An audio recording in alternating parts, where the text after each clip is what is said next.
Welcome back. I have an absolute doozy this week. I have to be honest, I probably would have and should have passed up on this piece. It was something that I found on Facebook Marketplace, and from the listing, it was not clear how extensive the damage was to the two front legs. I thought I was just going to be picking up a painted French provincial dresser, something that was going to take a little bit of time to get all that finish off, but was going to be a beautiful product in the end. Well, after I loaded it, I did realize that the two front legs had been chewed up by, I'm guessing, a dog, a puppy, something like that. And they're pretty chewed. And of course, one of the defining features of a French provincial piece of furniture are typically the ornate legs that it has. I am going to try my hand at repairing the damage to this piece. I'm hoping I can put out a pretty successful repair on them. They seem to still be structurally sound, which is excellent. It's just cosmetic at this point. Follow along with me this week to see how this refinishing goes on this piece. I'm going to start by taking all the drawers out. I do know that there's also some pretty extensive damage to a couple of the drawer tracks on the inside of the cavity of the dresser itself. So I need to take those all out and see what I need to do in order to make sure all of that is repaired and the drawers are sliding functionally in the dresser again.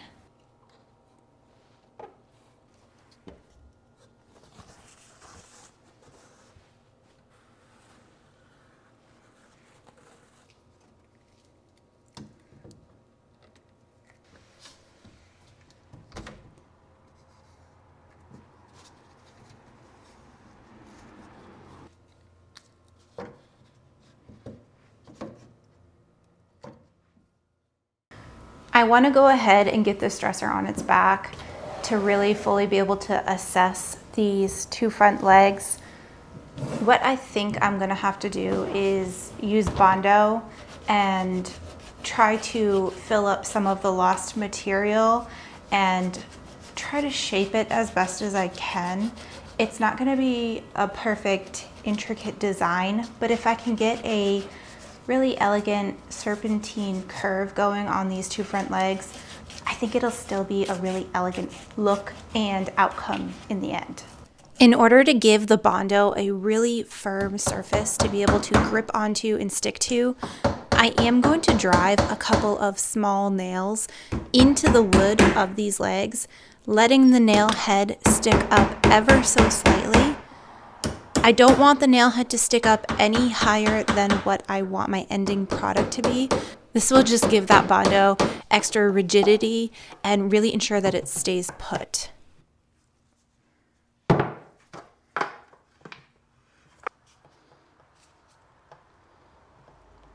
I typically work with smaller quantities of Bondo at a time just because it cures so quickly. But in this case, I know that I need quite a bit. So I am going to mix up quite a large quantity and really get to work spreading that on the two front legs.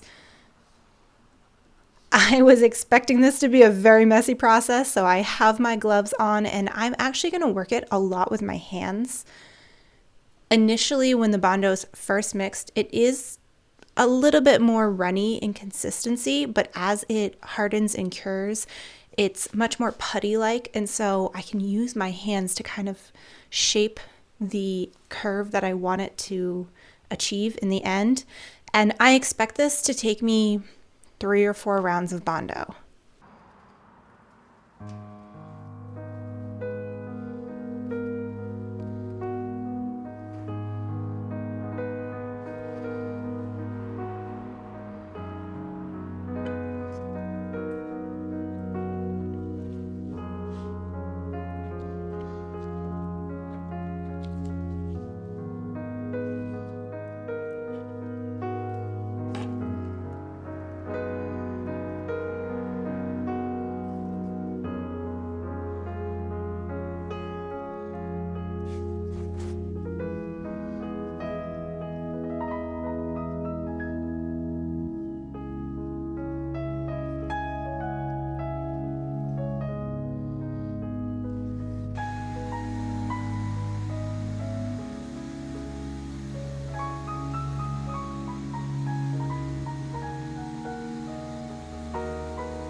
With that initial round handled on those legs, I am going to start addressing that really poor paint job that is on this piece. It's painted using latex paint, which, if anyone has ever tried to sand latex paint before, you know that it makes a huge mess. It gums up sandpaper and just does not come off easily whatsoever. So what my game plan is here is to actually strip the paint off. It's a much messier process, but I find it to be easier, and you use way less sanding discs trying to remove the paint using this method. I'm going to put a really thick layer of chemical stripper on the front of all of these drawers, and I'm just going to see how it reacts to this paint and this finish in general.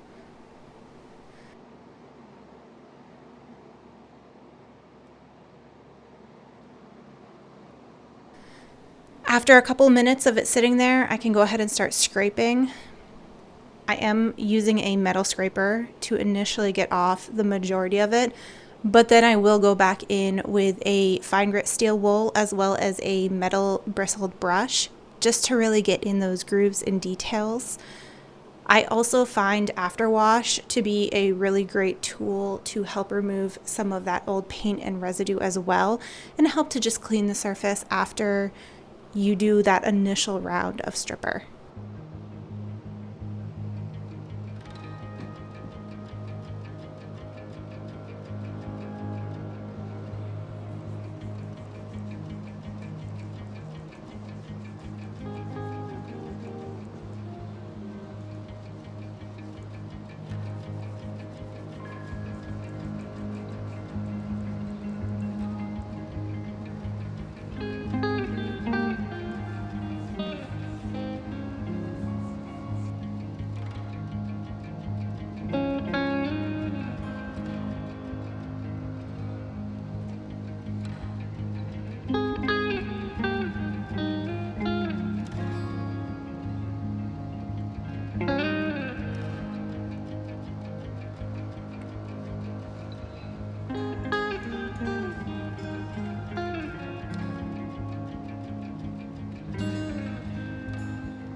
Well, after getting everything all stripped down and scrubbed clean again, I am noticing that these drawer fronts are not all solid wood. I did know that there was some components of like a pressed material on the back side, but I did not know that it would show through on the front side as well. I really was hoping to leave some of this a wood grain look, but it's looking like I am going to have to paint this entire piece. All of this right here is a pressed material, like a press board, and it's in really good shape. There's nothing wrong with it. The manufacturer had just always planned on this surface to be painted, which is what I can do. I can pivot and go ahead and paint this surface. That does make my life easier when it comes to the sanding and stripping. I don't have to worry about getting all of this off. I just need to make sure everything is nice and smooth and clean and prepped for primer and paint. So what I will do is I will sand everything and then go in by hand. I will focus mostly on these inside corners and make sure all of that old paint residue is pulled up, either with sandpaper or using tools to scrape out that clumped up paint in the corners of these detailed drawers.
While I have my sander out and before I want to address stripping the paint on the body of the dresser itself, I'm going to do one last smooth sanding on the Bondo that I did put on the front legs.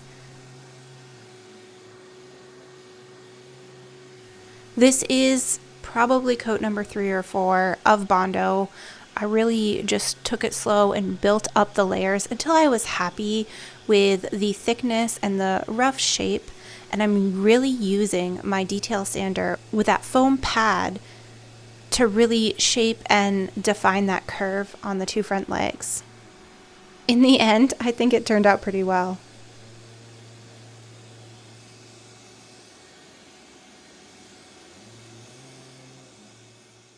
And back at it with more of that chemical stripper. I do find it easiest to flip the cavity of the dresser onto whatever side you want facing up that you're planning on stripping. You're just not fighting gravity quite so badly if you're trying to strip something and let that pool and sit on the surface so that that stripper can really do its job and eat through the finish that you're looking to remove.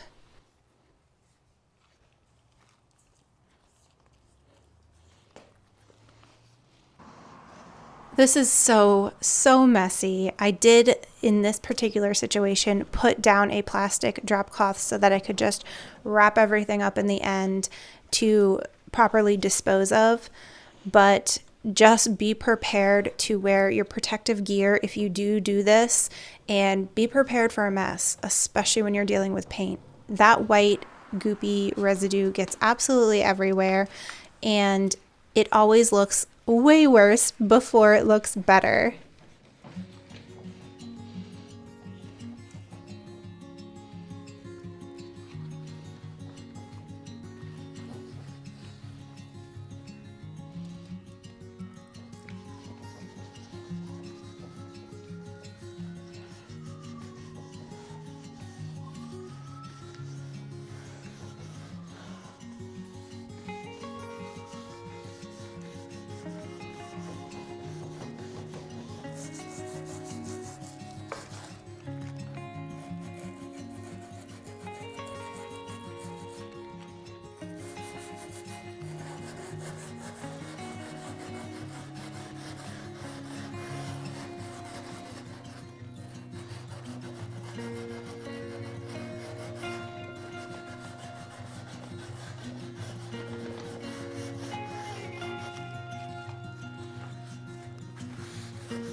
Lucky for me, the top was not actually painted. I know it looks white in this video, but it's actually just a laminate top, and the laminate was a lighter off-white color.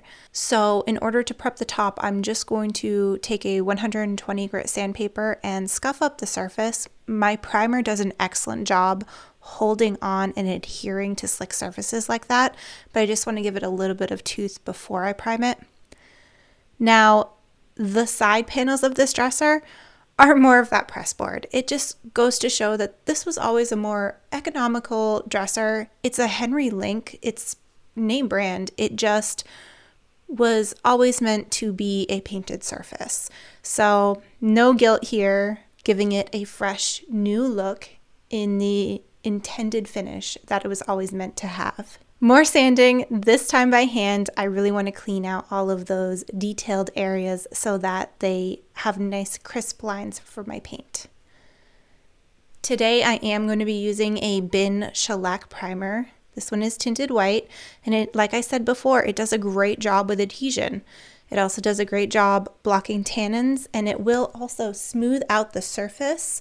Because I have so many different substrates that I'm painting over, I just want to make sure I give the surface of the dresser a cohesive underlayment for my paint to go on top of and give it the best, smoothest result possible.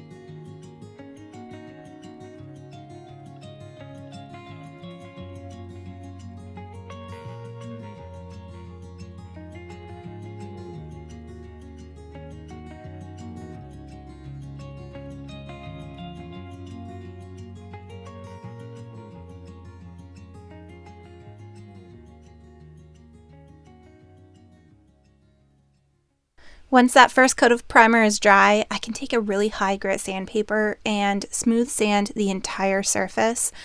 The smoother your primer is after it dries, the smoother your paint is going to be. There was one area where the side panel met the leg and I did not like the seam there, so I simply took some painter's caulk, smoothed it out in that corner, and wiped it back using a damp paper towel for a really flawless look.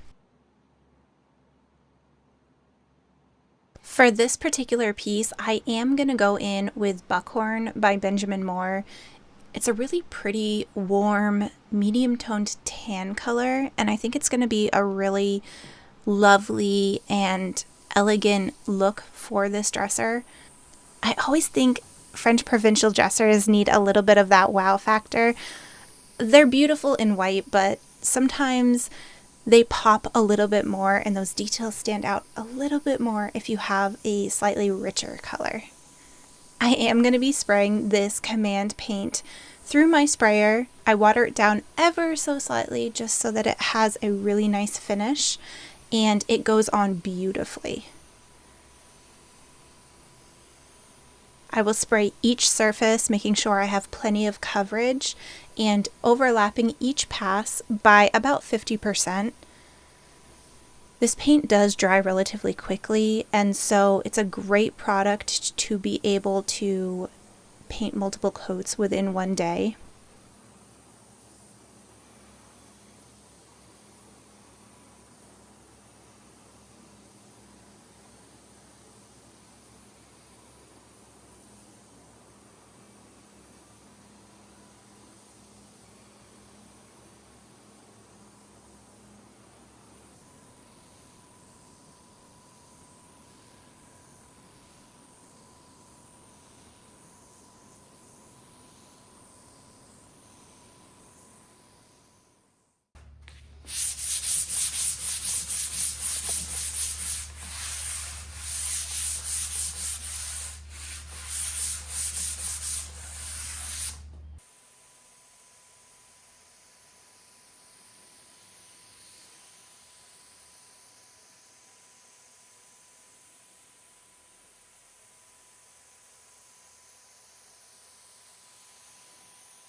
With that final coat of paint fully dry, I can start prepping the drawers. This always feels like the home stretch for a project. I decided to go ahead and leave the original lining in the drawers until the very end This just adds one additional layer of protection in case any of that stripper or paint might have gotten in the bottom. Even though I plan on lining the drawer bottoms, I always like to keep them as clean as possible so that if anyone wants to remove the liner some point down the road, it's not a big deal and there's a clean surface underneath. Everything gets a decent wipe down. There's always a lot of dust. I knew that I was going to have to replace all 6 of the hardware handles, and I also knew I wanted to remain true to the French provincial style. They're so unique, they're so special that I really wanted to try to keep that. So I did find some new, but they look vintage, French provincial handles and installed them in place.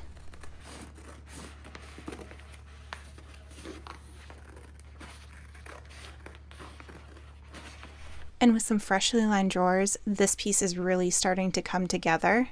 I love this blue color. I've used it multiple times and it really does complement a lot of different neutral tones. I like to make the drawer liners a little bit more special, a little bit more pop, because it is something that's easy to change out, but it's so much fun.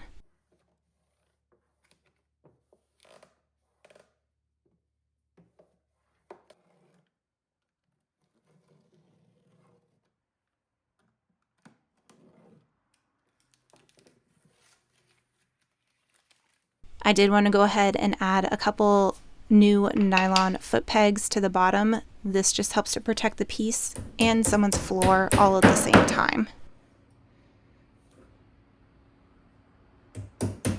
And last but not least is to replace that really broken drawer slide. I wanted to mark off where that original drawer slide sat so that if I needed to put the new slide in different holes, I would still know the correct placement.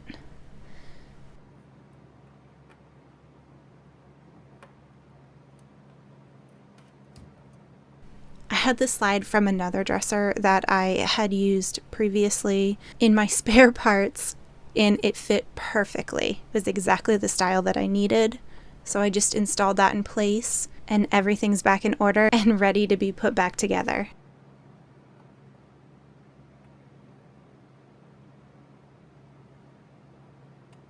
After all that work that it took to turn this dresser around and make it something whole and special again, before we look at the after, let's remind ourselves what it looked like before.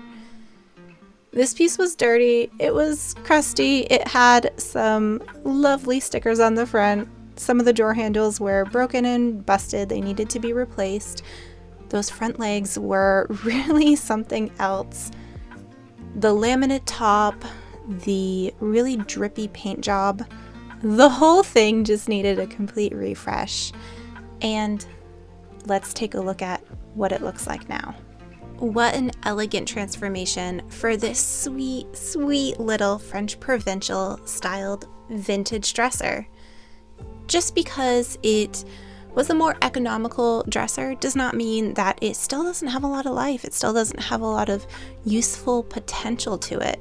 I picture this in the sweetest little girl's bedroom, or perhaps a nice feminine touch in someone's bedroom, or even in a dining room. French provincial dressers just give you so much visual interest to look at.